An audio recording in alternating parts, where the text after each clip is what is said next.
So it's a great pleasure to welcome Charlotte. Charlotte left in 2020, okay, and she is now going into her second year at the University of Edinburgh. She's going to tell you all about it.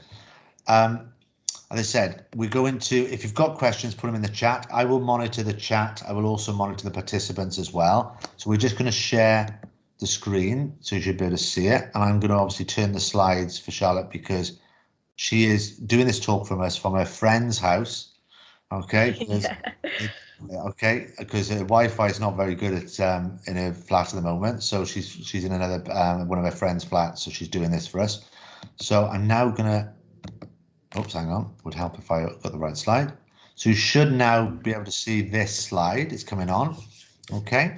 Can someone speak to me in the audience? Can we all see the slide? Someone unmute themselves and tell me. I can see the slide. Charlotte, you can see it, so you must be fine. So I'm assuming everybody can. There's people in the lobby, so I'm going to let them in, and we'll get started. And I actually put. I actually did that wrong then, didn't I? So there we are. So Charlotte, over to you. Perfect. Well, hello everyone. As Dr. Ray said, my name's Charlotte, and I'm just starting second year at Edinburgh Medical School. Wi-Fi isn't great this end, so if you guys do have any questions, best thing to do is probably put them in the chat. And if anything goes horribly wrong, please shout and scream at me because I might not notice with the internet this end. Yeah, so I guess we'll just start. So next slide, please, Dr. Ray.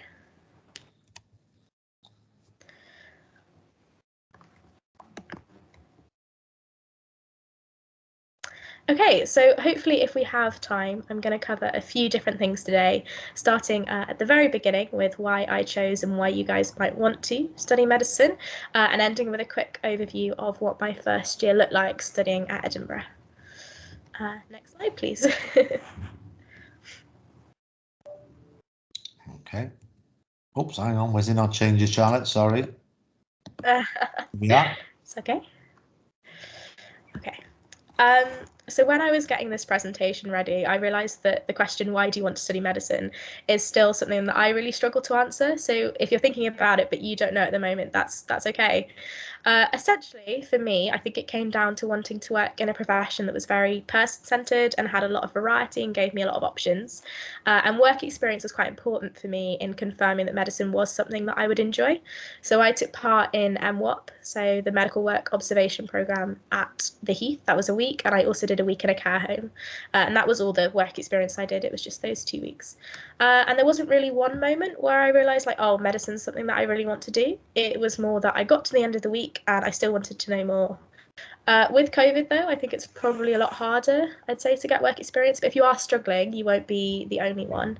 And if you do take part in a work experience placement or like an online course, or you're reading a medicine book and you finish it and you're still excited, you're still curious and you want to learn more, then that's a pretty good indication, I'd say, that medicine might be right for you. A couple of things to bear in mind. It's a big decision to make, so it's okay if you're not 100% sure yet. When I applied, I wasn't really sure I was making the right decision, but now I'm really glad I did. And also something worth thinking about that I really wish I'd been told is that deciding you want to study medicine is not the same thing as committing the rest of your life to being a doctor. If you want to study medicine because it interests you, but you're not sure you want to work in a hospital, that's okay. I have a friend who's studying medicine at the moment, and she's actually hoping to go into forensic pathology. That wasn't something I knew was an option. So just, bear that in mind. Think about choosing to study medicine as just that for now, choosing to study a medical degree. Yeah, next slide, please.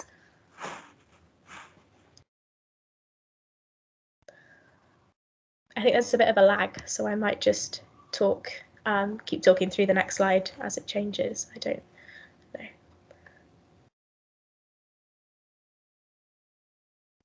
Perfect. So obviously there's quite a lot to do in getting ready to apply, so I won't talk about all of it here, and I'm sure you'll hear a lot about admissions testing and personal statements kind of soon over the next few weeks if you haven't already, so I'll leave those. But what I will say very briefly is that there's a lot of online resources for BMAT and UCAT. So for example, I personally found the abstract reasoning section of UCAT, which is with all the shapes. I found that bit quite difficult, but there are things like mnemonics online to help you know what to look for and give you a strategy.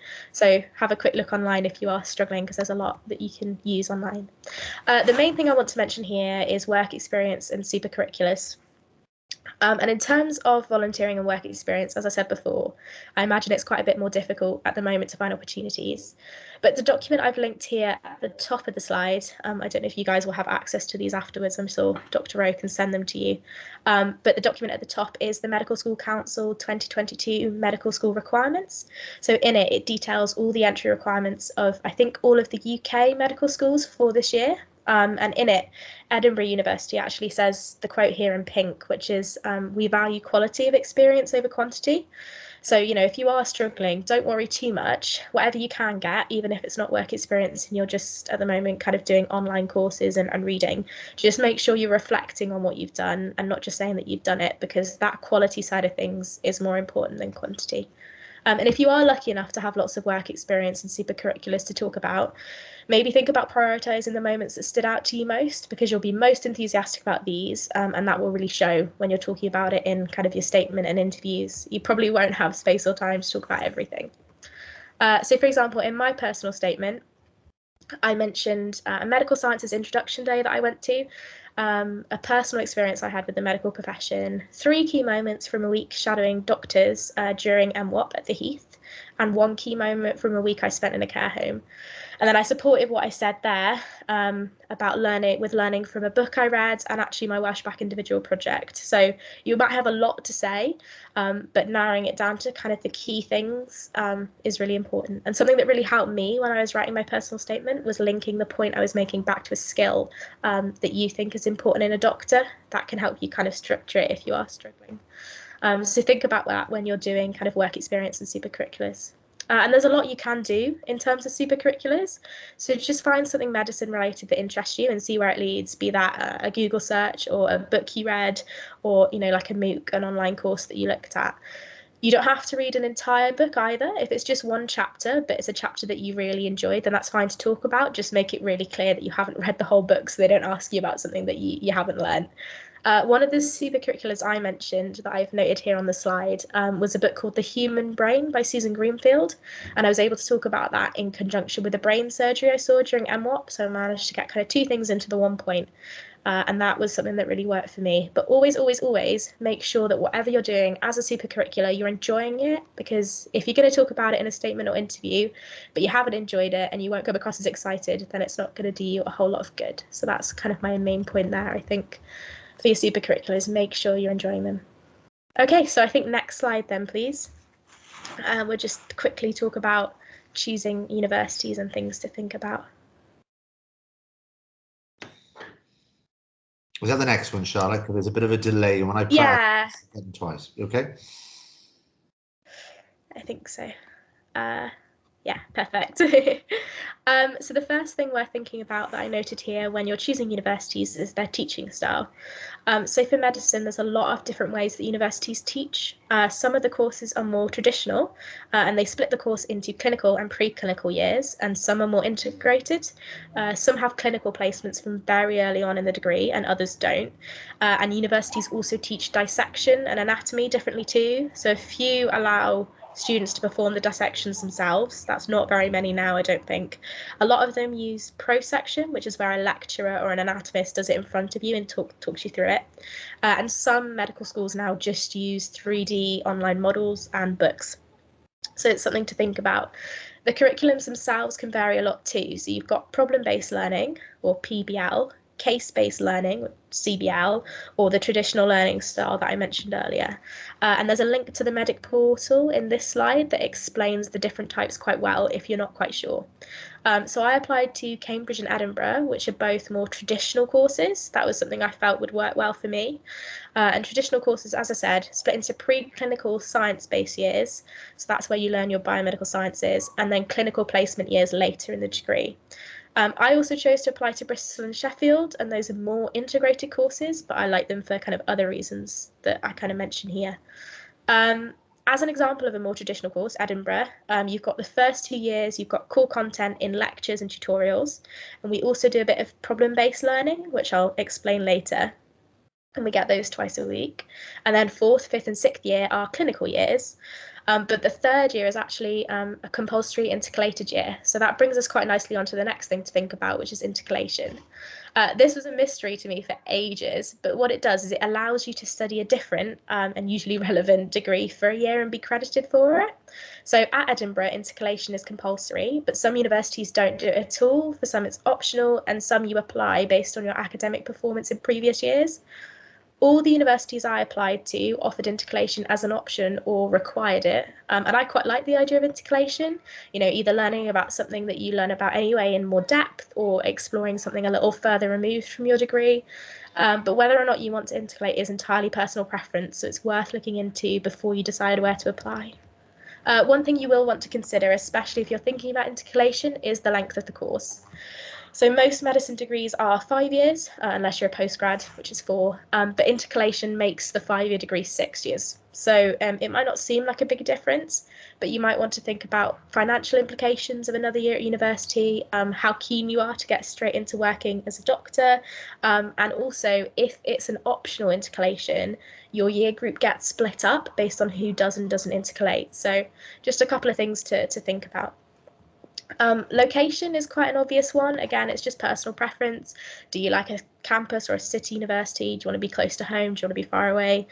Edinburgh is obviously a bit further than some of the other universities you might be considering, but it's got quite a strong international student population. So there's actually a lot of people that are far away from home for the first time, and there is support for that. And I luckily haven't had any problems because the university's actually been really great. So again, that's a personal preference thing, but again, it's worth thinking about. And the one thing I will say, it's the last thing on the slide, which I'm sure Dr. O will mention if he hasn't already, is you really want to apply strategically for medicine. So Edinburgh and some of the other universities that I applied to weight the UCAT quite heavily.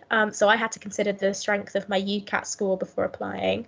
And you can find out what universities weight most heavily online. So I definitely recommend having a look at it and considering what you're most confident with in your application before you apply. But at the end of the day, a medical degree from any university will allow you to become a doctor. So if that's your end goal, just make sure you apply to a range of universities with a range of entry requirements to maximise your opportunities. I think that's the biggest bit of advice for applying that anyone ever gave me when I was applying. So yeah, I'll move on to talking about the next slide, which is interviews. And whenever the lag has sorted itself, the slide will hopefully come on. So just briefly, in case anyone isn't sure, most medical schools now approach their interviews as multiple mini interviews or MMIs. And that's a lot of short interviews in a carousel fashion. I had 3 interviews when I applied, and they had stations that varied from maybe 8 or 10 stations of 7 minutes to 3 or 4 stations of 15, 20 minutes. And one university even sent me a template of the questions they were going to ask in advance. So every university does do it a little bit differently, but they are all looking for the same thing. So you can usually prepare in quite a similar way for all of them. They just want to see that you know what it means to study medicine and be a doctor, that you're excited and interested in the course, and that you're capable of studying and passing the course.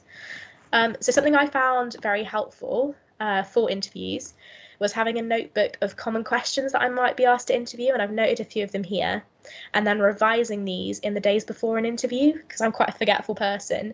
So having them at the forefront of my mind before I went in was something that really worked for me. So it's things like, why do you want to study medicine, and why this university in particular? So before you go to your interview, remind yourself of course structure, teaching style, and make sure you're talking about the right university in your interview. What's the most important quality in a doctor? This is a question that everyone's going to answer differently, but in any skills-based question like this, you really want to be relating it back to a point in time where you've used that skill. What are challenges of medicine? What are your strengths and weaknesses? And then there's also a lot of role play stations, or stations where you might be interviewing a real patient. And in these, the most important thing you can do is listen to the person and just take on board what they're saying and then work from that. That's the best advice I can give for those stations. Also, maybe make a note of your favourite moments from any work experience or supercurriculars you might have done. Something else to be aware of is what we call hot topics. So have a look in the news, see what they're talking about, if there are any health news stories around the days and weeks of your interviews. It just shows an awareness of the current state of things. So for us, that was actually COVID-19. That was a very new thing, which seems a very strange thing to say now, but that was what we were kind of thinking about going into interviews. So just make sure you're aware of what's going on. And then this is a really, really important point. If you haven't already, and I've linked it at the top here, try and read the General Medical Council's Guide to Good Medical Practice and familiarise yourself with the 4 pillars of ethics. So that's the first and second links at the top of the slide. The 4 pillars of ethics, for anyone that doesn't know, that's autonomy, beneficence, non-maleficence, and justice. And those in conjunction with the GMC's Guide to Good Medical Practice are very, very important for any ethics questions you might be asked. Although a lot of ethics is common sense, in interviews they might ask you things that are a little bit more complex, and it's just good to know and be aware of what common practice is. So if you haven't read those, give them a quick read, and just familiarise yourself with them. And as I said, they're linked on the slide. So the best advice and tips that I can give for interviews is, as best as you can, just stay calm, take your time and breathe. It is always better to give it a few extra seconds before answering and then answer really clearly and confidently than to rush into an answer that isn't fully formulated and stumble. And also, if you can, practice answering interview style questions with each other, and asking those questions can be just as useful practice as answering them. So give that a go if you get the chance. And now I'm just going to move on to talking just briefly about my first year at Edinburgh. So next slide, please, whenever it happens to come through. So a brief overview of my first year at Edinburgh. I've just got a little list of my timetable and the modules that I took part in this year. So PBL, which I mentioned earlier as a style of learning, which is problem-based learning, was a student-led tutorial with a supervisor where you're given a prompt, and we had 2 1.5-hour sessions a week. The first one we brainstorm around the prompt, and the second one we would report back the things we'd researched during the week based on that first session. REBM, or Research and Evidence-Based Medicine, focuses on learning to read and understand medical literature, so studies and reports and things. And we had 3 lectures for this and 1 tutorial a week. Social and ethical aspects of medicine was quite similar in structure to REBM, and it was split into 3 separate units across the year. 2 of them ran simultaneously. KCP, or Knowledge to Clinical Practice, takes your learning from the biomedical side of the course and puts it into a clinical context. So, for example, if you've been learning about the circulatory system that week, you might study hypertension or heart disease in KCP. The student-selected component ran in semester 2, and it's a group project, and you pick it from a list of topics that are created and run by clinical supervisors. It's a little bit like the Welsh Back Individual project, but you do it in a group and you produce an abstract and a poster summarising your research. So our project for this year, actually, it investigated experiences of menstruation in the workplace, and that was inspired by a recent change in Scottish legislation for period product provision. We've actually been accepted into a conference in October for that. So what you do in your research projects is actually really relevant and important stuff. It's not just a tick box exercise, which I think is really exciting. In first semester, we had 5 in-person anatomy demonstrations, but these had to stop, unfortunately, in second semester due to COVID restrictions. But I imagine in a standard year, you'd get those more regularly. And then you've also then got core biomedical content in lectures, and you get roughly 1 live, for us it was online, question and answer session a week based on that topic that you've been doing. Most of my subjects and sessions this year were run online, but we were lucky enough to have 1 in-person lecture a week, and that was KCP. In terms of assessment, we were assessed in a few different ways, including 2 knowledge tests on all our core lecture content from the different modules at Christmas and at the end of the year in the summer, and 3 essays on the social and ethical aspects of medicine. And one of those essays was actually based on a telephone interview with a GP patient. So the assessments pull on various aspects of your skill set, not just can you write an essay, can you answer questions. And the medical school do also monitor things like your attendance at things like clinical skills sessions, your PBL sessions, and your engagement with the course. So that all comes under a pass-fail professionalism assessment. And then I think the next 2 slides are just screenshots of what my timetable looked like this year.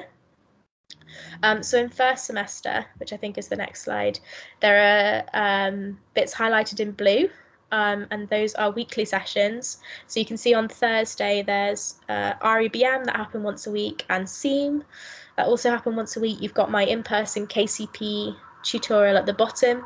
On Fridays, and then Tuesdays and Fridays, those are the 2 problem-based learning sessions. So you've got Wednesday and Thursday in the middle to do your research, and then everyone comes back on a Friday and reports that. And then second semester, they actually look quite different in second semester. So again, I've got things highlighted in blue that indicate things that were happening every week. But when I was going back through my timetable, it was actually really hard to find weeks that kind of were representative of that semester as a whole, because every week they added different things. So here you've got a lung pathology tutorial that happened once. It was a one-off thing. So that was, every week had something different added to it. And then I think that brings me to my final slide.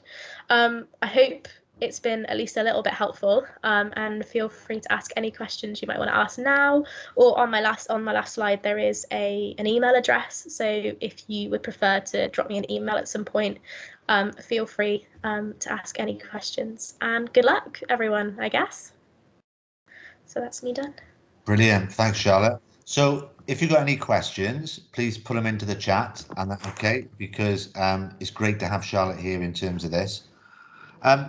Charlotte, one of the things that they may not realise, because we had a chat about this before, is that you didn't do biology, okay? And sometimes people think that obviously you have to do biology.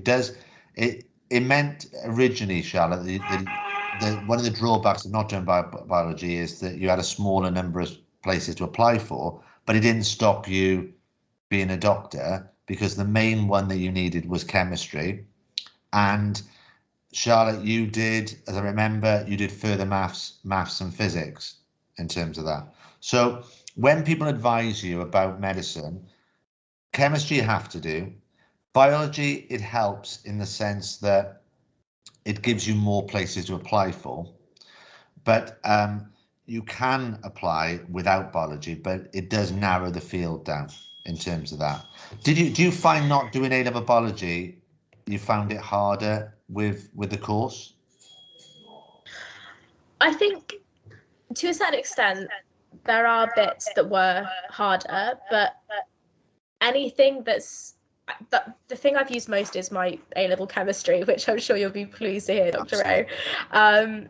Again, I would agree that not having biology certainly narrowed down what I could apply for, the places I could apply for, which for me wasn't a problem, because I would have had too much choice otherwise. I just wanted to apply everywhere. But if you are still looking at choosing A-levels, it is probably a good idea to choose biology if you can. But if you have already chosen your A-levels and you haven't picked biology, or if you're just not sure you want to study biology for 2 years, then that's totally fine too. And you can still apply, and you can still get in. Apparently, I'm here and it's worked. So yeah, it does make a couple bits of the course more difficult, but you find that for maths as well. If you haven't done maths, you might struggle with the research and evidence-based side, because there's a lot of stats that comes into that. So it's ups and downs for everyone. Now, so Hill's asked a question, because we've got your 11 students as well. We've got the question, what did you take for the GCSEs?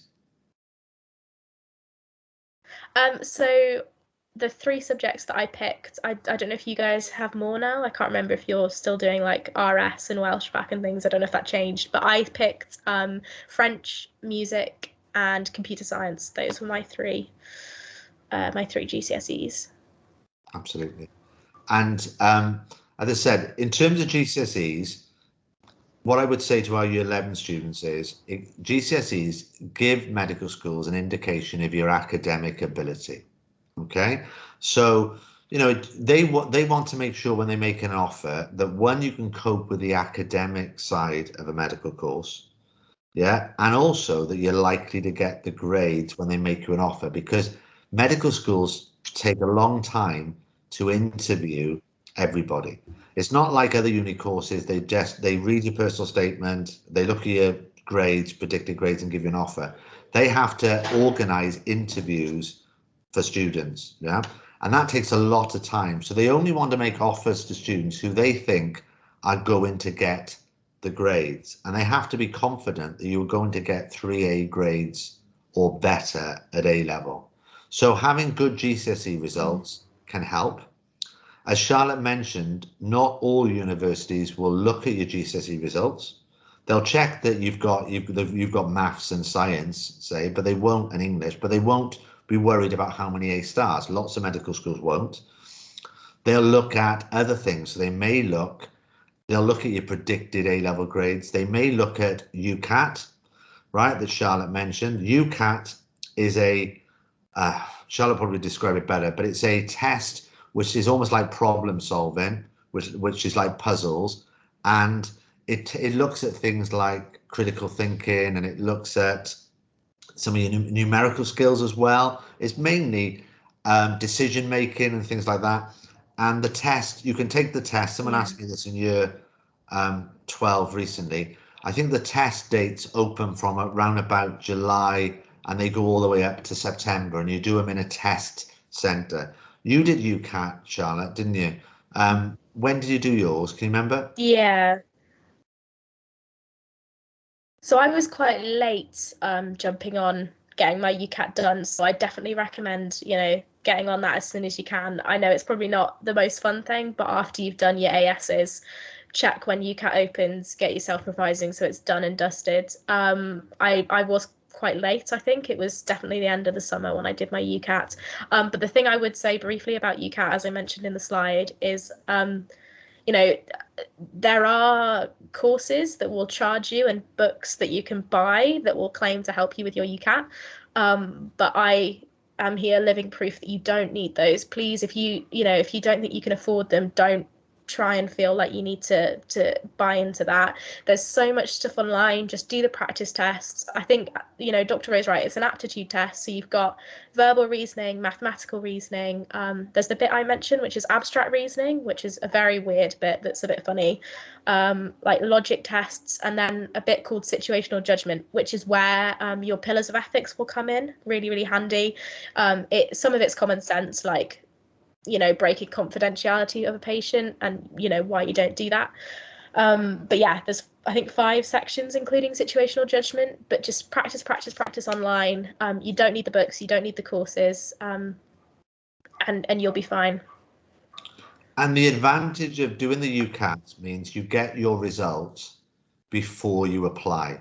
So you will have an idea of how you've scored, okay? And it's how you've scored compared to other people. So you won't know exactly, but you will know what a good score was last year. So you might be thinking, I will apply to this university, and I know last year that they interviewed people. They'll be very open about it. They interviewed people with 2,800, say. Okay, and if you get a score around that mark, you might think, well, actually, I might apply to that university because I have a good chance of getting an interview. Okay, so you get the results in advance. The difference with BMAT, okay, BMAT is an entrance exam that you do in October half term. You don't get the results until you've already applied. Okay, so you apply by October the 15th, you sit the exam towards the end of October. So my advice is not to put too many choices that depend on BMAT, because you're applying and you don't know the results. All right, and you only get to apply for 4 medical schools. So you don't want to put down 4 medical schools that depend on a BMAT exam before you've actually sat in and know you're going to do well on it. So most people only tend to put 1 BMAT, 1 down. Charlotte, I might have missed that because I was with yours, with Edinburgh. That was BMAT, wasn't it? So Edinburgh was actually UCAT. So the only BMAT university that I applied to was Cambridge. Yeah. But I would absolutely agree with Dr. Rowe there. 1 BMAT university is more than enough. It tends to be the London universities that want BMAT, but it is a bit of a risk. And obviously doing BMAT itself, that's 2 aptitude tests you've got to do. So personally, I find that quite hard studying for 2. So if you'd rather just study for 1, definitely go for the UCAT, absolutely. And then, as I said, apply strategically based on your UCAT score. So if you know your UCAT score is strong, then you can look at universities that place a lot of weight on that in comparison to other parts. But if you are less confident with your UCAT score, and you'll know because they'll tell you percentiles, when percentiles come out, they'll say you're in the top 30% or whatever, apply based on that. So if you don't get a very high UCAT score, consider looking at universities that weight more on interview or personal statement or predicted A levels, and you will be able to find that information online. The student room, it will be somewhere. And one of the things that I want to mention as well is it's not just about your academic ability. All they want to know about the academic side is, can you cope with the academic content of the course? That doesn't make you a good doctor.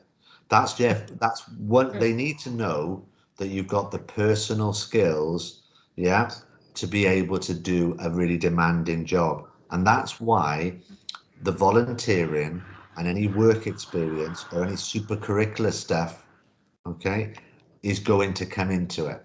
Now, obviously, you need both.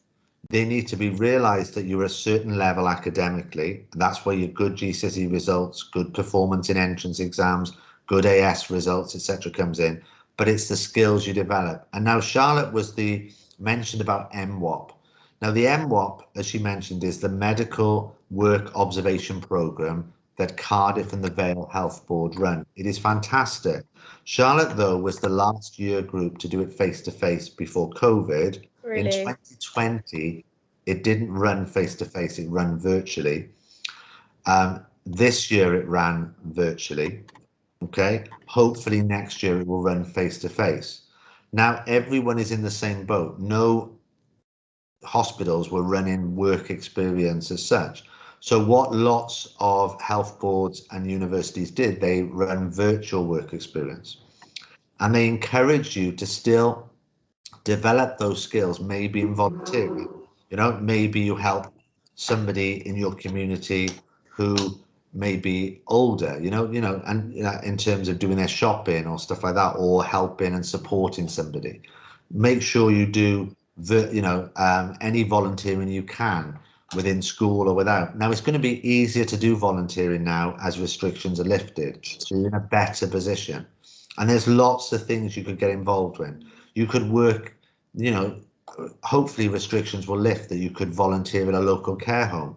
That would give you skills because you would be working with older people. You could volunteer, and at places somewhere like Dana Bryn. You normally have to be 18 to do that, but lots of our students will work at Dana Bryn. You can volunteer at swimming clubs such as Cardiff Wales, which helps disabled youngsters to swim. That would give you lots of skills. Okay, we have links with other charities and organizations that you could give up your time, because they want to see that you've got those transferable skills, the ability to communicate effectively, the ability to show empathy to people. Okay, the ability. Dr. O. Yes, Ms. Can Jenny. you hear me? Oh, Yes. Yeah, I just wanted to confirm that. Hi everybody. I kind of help with the writing the personal statements and take over in the summer term of when is it, year 12. Hi Charlotte, thanks for that. It was really helpful. I have been listening. Hi. On my way driving my daughter to football. Yeah, I was just going to say, well, obviously I've listened to a lot of the kind of courses during COVID, everybody, and a lot of the admissions tutors were very clear that clinical work experience is great, but they are also very aware that not everybody has the connections and the network to kind of have it, and so some you said it's not essential at all, and it is about just understanding that you've got to get your hands dirty as a doctor and think about what care is like. It isn't sort of walking around in a suit, and they actually said that. So you could even do some of those online work experience things now, like Observer GP, Brighton and Sussex ones, just to kind of see. It gives you an insight online already if it's the kind of thing you want to do. So I just, it's just to kind of, they understand that getting work experience is really hard. I guess we're often quite lucky in RADA that we've got some connections, but don't worry about that too much. And one of the things that, just to build on what Ms. Jennings has said, lots of companies are out there and they exploit you. They charge, they're offering courses. Oh, we can ace the UCAT, pay £100. And it's rubbish, because you can't revise the UCAT. You can print off all the past papers and the mark schemes, and there are videos online you can watch and to help you. But no one can help you ace the UCAT apart from yourself, right, by doing the practice papers. All right. There are companies out there that exploit sixth formers that charge you for work experience. Rubbish, because it's free. You can get work experience, it should be free because you're giving up your time, right? But those companies are businesses. You know, I have lots of emails. I had an email today where somebody's offering free sessions, but I know that those free sessions will be a big pitch to the paid sessions that they're going to be running. So I have to be really careful what I recommend. Medical work observation program for the year 12 students and year 11. They'll advertise that around about February probably, and they will have places in Cardiff available. That hopefully, but there are lots of other things you can get involved with. Charities, you know, they are always looking for volunteers where you can develop these transferable skills in terms of that. Right, yeah, I mean, even like an optician or a pharmacist. Sorry, could I just jump in and say really quickly, can you guys still hear me? Yes, yeah. Yeah. About the volunteering, the names that I can see on the screen already, I know that some of you take part in school extracurriculars, clubs and things. If you do, that's a really great place to start. I know at the moment it's really hard to find volunteering outside of school, but if you do already take part in a school club, you know, take on a bit of a bigger role in that, you know, offer to set up or take things down afterwards or look after some of the younger kids in that club, because that in itself is going to be a really big thing. So it's not just, you don't just have to look outside of school, there's stuff you can do in school already. That's all I had to say on the volunteering point. Totally. And you know, they want you to develop these skills, and it's two levels. It's one, can you develop the skills that will obviously help you and thrive on this course and in a future career? Are you aware, by having some sort of experience, you realize how demanding the job is? So that's another reason for it. Just another way that you could get some experience. Lots of people forget that one good way to get experience is to join things like St. John's Ambulance and stuff. All right. Now, RADA have a St. John's Ambulance division, and I know lots of students do go volunteering for stuff like that. Now, that is a fantastic way of developing skills that are really useful for medicine. Okay. Amongst trying to volunteer at care homes, trying to get some experience, of, you know, working in some sort of care setting, or just generally, as Charlotte said, getting some volunteering experience where you're working with people of different ages, different backgrounds, because you're developing those social and communication skills. Okay. Right. Any more questions? Don't, you know, because this is a great opportunity. No question is a stupid question. All right. We want you to ask as many questions as possible. Put them in the chat, because we want you to engage. We've got Charlotte here now, and Charlotte is somebody who, I don't want to embarrass her, but she would have done such thorough research before applying. Okay. And it's really important that you research the courses and the universities that you apply for. Okay. Charlotte, we've got this person called Sean that has put a question. I wonder who that is. What is my work-life balance like? I will be completely honest, first semester was quite overwhelming. So, you know, going to university, having to learn this whole new way of learning online. I spent a lot of first semester in my room, you know, 9 till like 7, 8 o'clock at night, sitting, watching my lectures, and then I just go straight to bed. And that was really bad. So it's something I focused on in second semester. When I came back after Christmas, I said, I want to spend more of my time socializing with, you know, my flatmates, because we can't really leave the flat, but with my flatmates, societies, anything that was running online. I'd say, you know, you can do it. Medicine has this kind of big, you know, aura around it where it's like, you know, you never get to do anything other than medicine and it has to be your entire life. And actually at Edinburgh, which I didn't mention in the talk, we have a scheme where you can get assigned a doctor who works in a hospital, and they're like a professional mentor. And I met up with mine before I finished first year, and I said to him, you know, well, how do you feel about this kind of reputation that medicine has? And he said, and I really like this, and I think it's a really important thing to bear in mind, is he said, medics like to think they're special. We're not special. You know, you can do all the things that everyone else can do. You just have to know that when it's exam time, you knuckle down, things get put to the side, and you focus for those few weeks. But you can still do these other things. You know, I I'm in a couple of societies here, and I spend a lot of time with my friends. You can do it, you know, if you really want to do it, you can make the time. It's doable. It's definitely doable. And yes, please ask questions now. I sat in so many of these talks and didn't ask things because I thought they were silly questions, and then spent hours trying to find the answers online. So please ask questions now. And if you're a bit too worried about asking them, please email me. It's on the slide for a reason. When did I apply? Before or after A-levels? So I applied Charlotte, sorry to interrupt you. year I'm just going 13. to nip outside of the study room because we have year 12s who are great to use in the study room, but I think they are very noisy and it's picking up on the video. So I'm going to just nip off for a minute. Miss Jennings is here. Charlotte, if you answer the questions, I'll come back for a second. I'm just going to quiet them down. Yeah, of course. Okay. So I can see. Sorry, I don't know how to say your name, but you've asked about when I applied. Was it before or after A-levels? So I applied in year 13. So kind of just your standard year 13, first go at UCAS. That's when I applied. I did actually, for anyone that was wondering about it, I did apply with deferral, and some of my offers came back with deferral. So that's where you apply for not the next academic year, but the academic year afterwards. So if you want to take a gap year, that's something that you can do. Not all universities will give you an offer based on that deferral, though, so bear that in mind. But yes, I applied before I did my A-levels, in the year of doing my A-levels. I hope that answers your question. Okay, and just to bring up on that point, it has been tough the last couple of years. Okay, the result of COVID has meant that the A-level grades in 2020 and 21 were higher than they had been in previous years. So you've got that scenario. Okay, now the other scenario was in Charlotte's year. There was this issue with the algorithm where people were downgraded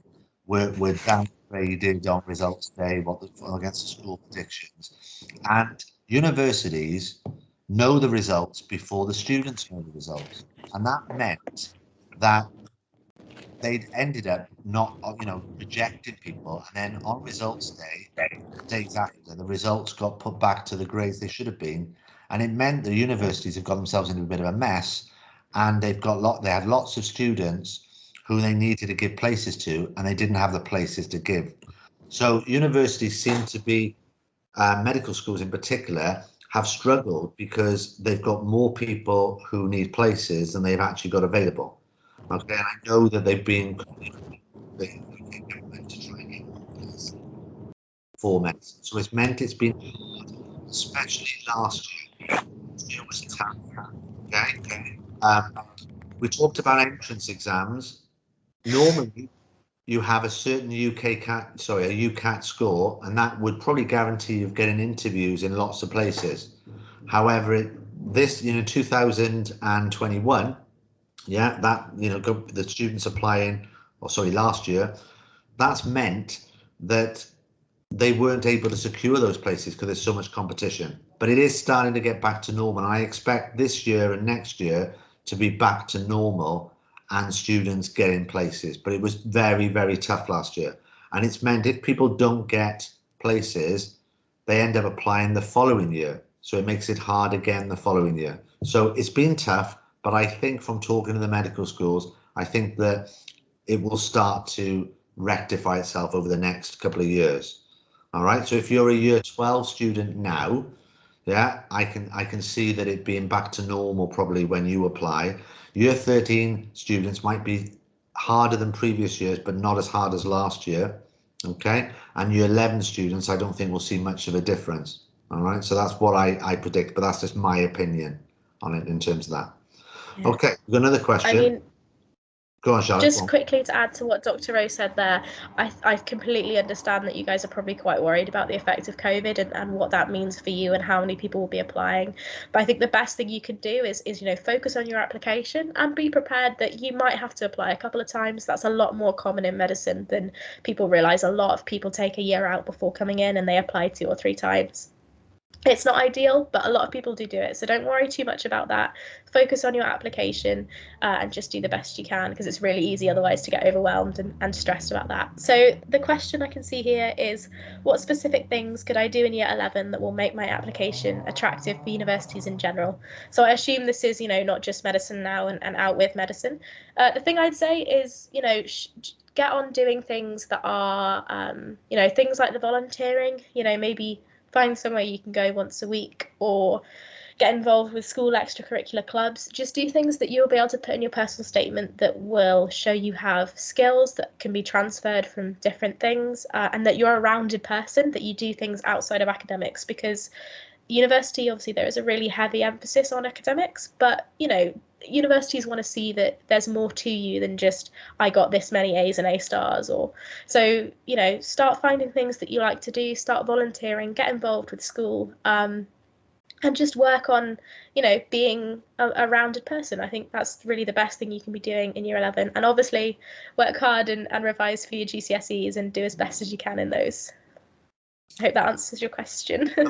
Another thing that I think that, one of the positive benefits of COVID has been, obviously lots of students in year 11, 12, 13, etc. have developed really strong independent learning skills. Okay.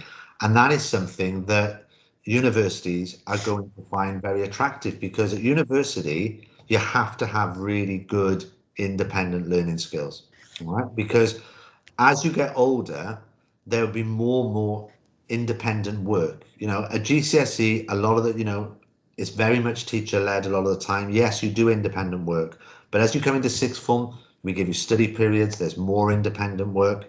And when you come to university, the lectures guide you at the work that you have to do during the time off from the lectures. All right. And you're doing more and more independent work.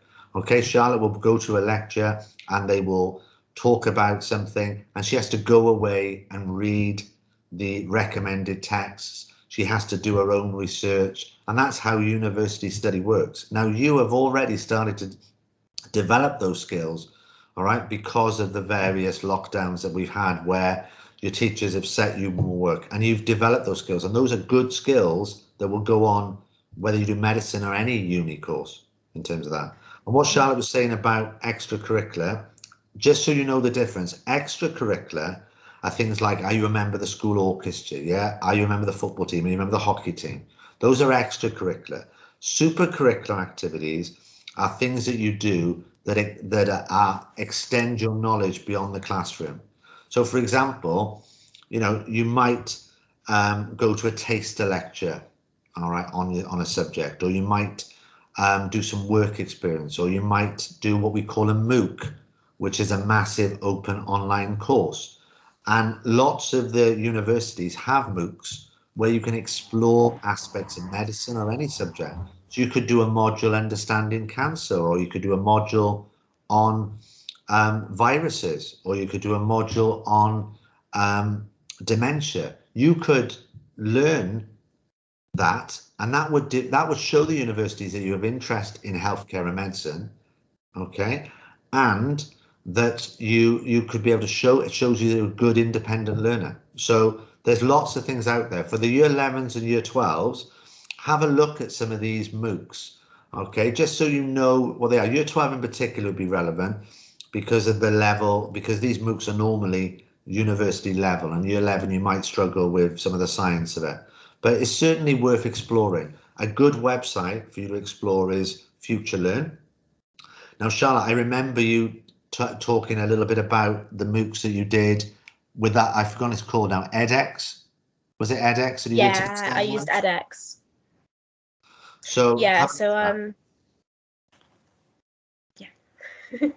Sorry, no, continue. I don't have anything. No, I was going to say, no, it's fine. There's a delay. So Charlotte and other students, they do MOOCs, these massive open online courses. They're free to do.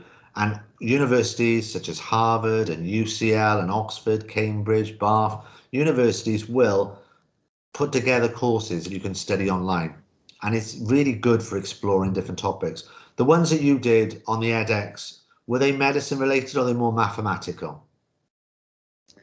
They were medicine related, so I think I did one. I actually used one of the online courses to fill in some of my lack of biology knowledge. So if you are someone that doesn't have all the subjects, biology, you really should have chemistry. But if you don't have biology, you can use the MOOCs to fill in that gap before you head off to uni. But I would absolutely emphasize, agree with everything Dr. Ray says, make sure the ones you're doing, you enjoy them, because there's no point sitting for 9-10 hours in front of a laptop doing a MOOC that doesn't interest you, because you won't have anything to say about it when you go to write your personal statement or your interview. Make sure it's something you enjoy, and it doesn't have to be, you know, a lot of people automatically turn to things like the cancer, the dementia, the viruses. But if you're someone that's more interested in like the social side of medicine, and you want to learn about, you know, how social demographics affect health, then that's just as worth doing. Don't be afraid to do something a little more outside of the biomedicine side, and do that. Sorry, I've just noticed Luca has asked a question about what made me choose Edinburgh over the other unis I applied to. So again, with everything that I talked about with choosing universities, all of those things came into play. And again, I do think it's very much personal preference. I really like Edinburgh as a city. Where we're staying now is just off a big green space called the Meadows. So I think as a city, Edinburgh is great. It's got a lot of life in it, but it also does have the green spaces. As a university, as I said, I really liked that Edinburgh did a mix of perfect. Thanks, Miss Jennings. I do really like the traditional style course that Edinburgh has with kind of more biomedical these first 2 years. Intercalation was something that I felt really important when I was choosing university. So intercalation is compulsory at Edinburgh. That's something that was really important for me. So just to talk very quickly a little bit more about intercalation, you usually do, you fast track a degree in a year that's related to medicine. So one of the degrees I'm thinking about choosing next year is the medicine of law and ethics. So as you can see, it's not something directly related to medicine, but it does play quite a big part. So yeah, intercalation, compulsory at Edinburgh, that was a really big part for me. I thought that was really important. Aside from that, I think it was just the city and the degree, you know, the degree structure I really liked. You can find out all about this on the university websites. They'll tell you how they structure your degrees and the bits that they prioritise most, because every university does it a little bit differently. But yeah, I hope that answers your question, Luca. Charlotte, but because I might have been, I didn't nip out of the correct when you answered this, but Charlotte's asked, what was the jump like between A-level and uni compared to A-level? I missed that. Sorry, Shan. So the jump between A-level and uni compared with GCSE to A-level. That's quite a hard question. I think GCSE to A-level, I think, you know, you're still, especially if you stayed in the same sixth form or the same school, you're still in quite a familiar environment. And although there is more independent learning, like Dr. Rose said, you do have generally the same kind of environment and way of studying. I think A-levels to university does feel like a bigger jump, not in terms of content necessarily. I don't think the content is significantly harder, at least going into first year. You know, the content is doable. There are hard parts, but you can definitely get through all the content. I think probably the year 13s here would have no trouble understanding the content, but it is the element of independent learning. You know, no one's going to knock on your door at 9 a.m. and say, turn up to this lecture. You know, you choose if you turn up to your lectures, your tutorials. It's the kind of self-discipline you need for that. That's the really hard bit. And also the self-discipline for saying, I've done enough studying for today. That's really important. So that was the biggest change, I think, for me, that I personally struggled with was, you know, when you leave school, you're done. But at university, you could study for hours and hours on end unless you give yourself a break. How important is A-level maths and physics to medicine applications? So a lot of universities will specify that you need chemistry, and most of them will specify that you need biology. There are obviously ones that don't, but then your third subject that they will give you an offer on, they might say they prefer it to be a science, but as a whole, they don't mind what it is as long as you get a good grade in it. I think in terms of actually studying medicine, Physics sometimes comes into play, but not massively, and you definitely don't have to have done it at A level to understand it. And maths, as I said, there's a little bit of statistics in the research side of the course and understanding, what you're reading. For anyone that does do statistics here at A level maths, it's things like p-values and probabilities of, what's the likelihood that this test actually does what it says it does. But all of that stuff, they completely understand that people won't have done maths and physics at A level. So, there won't be anything there that you won't be able to get your head around, even if you haven't done those A levels. The only thing is you really need to have done are the chemistry and sometimes biology. So, I mean, it depends. If you're looking now at picking A levels, and you want to pick maths and science ones to kind of make them all tie in together, studying A level, that can make it a lot easier if you're studying ones in the same vein. But for medicine and for the applications, it doesn't matter too much, if that answers your question. And Stella, what often happens is you might find, we've had lots of people in recent years doing chemistry, biology, and something like history, okay, or humanities or geography or stuff like that, and that can happen. And you might think, well, okay, why have they done that? Well, history is quite a good subject because you're putting together evidence and you're interpreting things, okay. And lots of, Charlotte mentioned about different medical schools have different ways of teaching, right? If you were doing something like problem-based learning, the way you might teach medicine is that they might give you evidence that they give you evidence. You might say, I'll give you an example. Somebody who's 17, they're in a PE lesson, they collapse, okay, and then they'll give you some more evidence. Well, this is what the paramedic said at the scene. This is what this came. This is what this, and you put in evidence together. Now, this is exactly what you do as a historian, because you get evidence from different sources and you put it into it. So we've had loads of people do chemistry, biology, and history. The most popular route is probably doing something like chemistry, biology, and maths.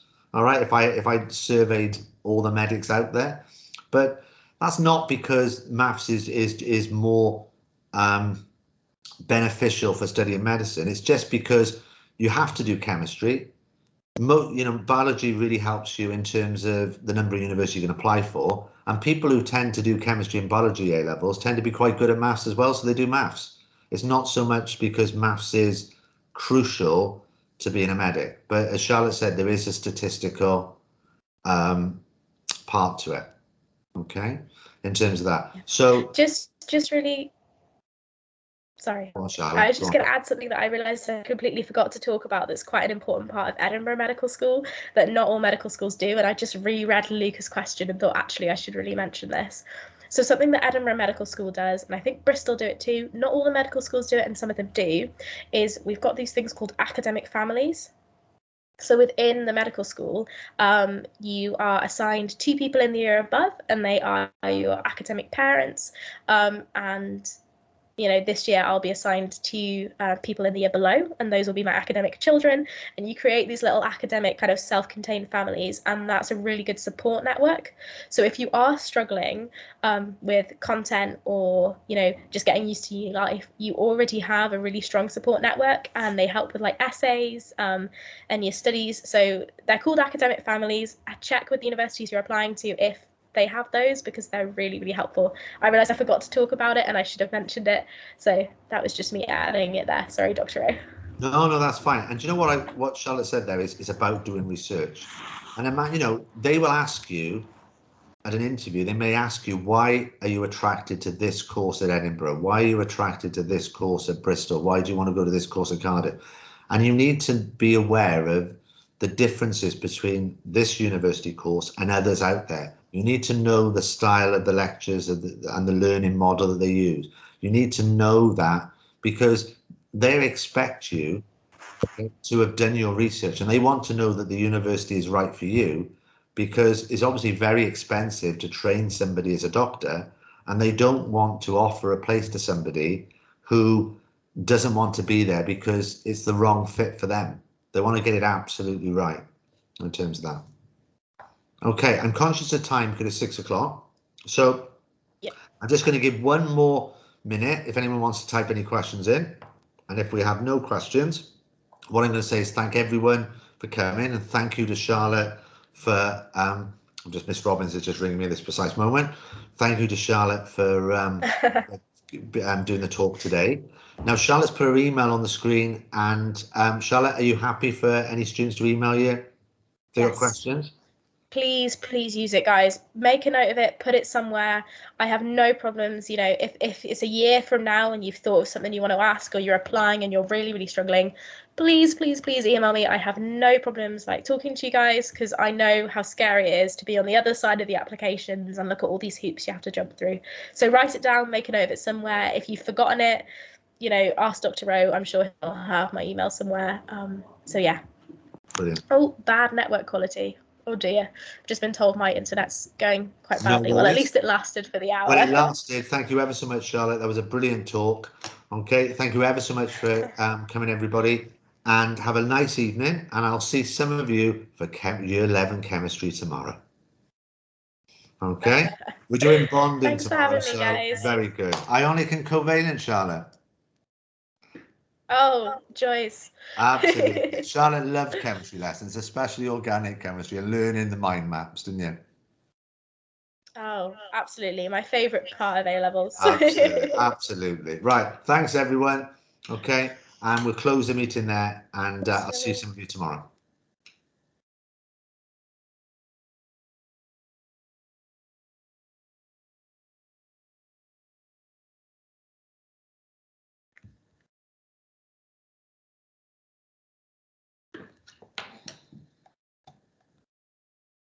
All right. I'm just checking. There's a few people still there. Brilliant. Okay. I'll stop recording now. If I can work how to do that, Charlotte. There we go. Stop recording. Done.